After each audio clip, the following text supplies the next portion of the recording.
Karunagappally Kozhikode saint Thomas Marthoma ഇടവകയുടെ ശതോത്തര കനക jubilee സമാപിച്ചു.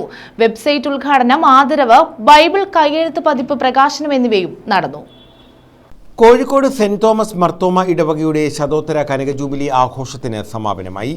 സമാപന സമ്മേളനത്തിന്റെ ഉദ്ഘാടനം ഡോക്ടർ തിയഡോഷ്യസ് മാർത്തോമ മെത്രാപ്പൊലീത്ത നിർവഹിച്ചു.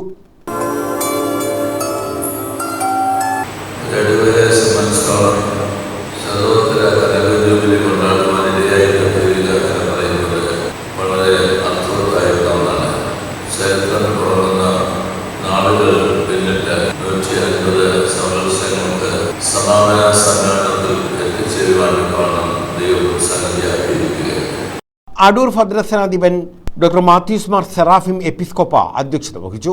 ആഘോഷ committee general convener Philip K Samuel jubilee report അവതരിപ്പിച്ചു. ഇടവക വികാരി തോമസ് കോശി സ്വാഗതം പറഞ്ഞു. വെബ്സൈറ്റിന്റെ ഉദ്ഘാടനം CR മഹേഷ് MLA-യും അനുഗ്രഹ പ്രഭാഷണം സീനിയർ വികാരി ജനറൽ റവറന്റ് മാത്യു ജോണും നിർവഹിച്ചു. ഡോക്ടർ തിയഡോഷ്യസ് മാർത്തോമ മെത്രാപ്പൊലീത്ത ഇടവക പട്ടക്കാരെ ആദരിച്ചു. ബൈബിൾ കയ്യെഴുത്ത് പതിപ്പിന്റെ പ്രകാശനം വികാരി ജനറൽ റവറന്റ് KV ചെറിയാൻ നിർവഹിച്ചു.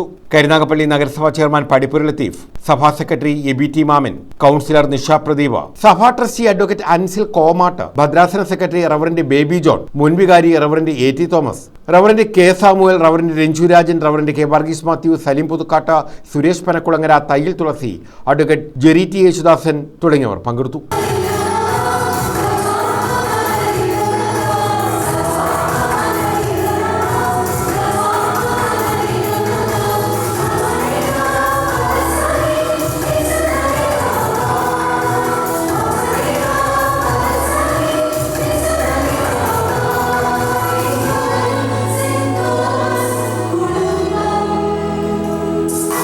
News bureau, Karunagappally.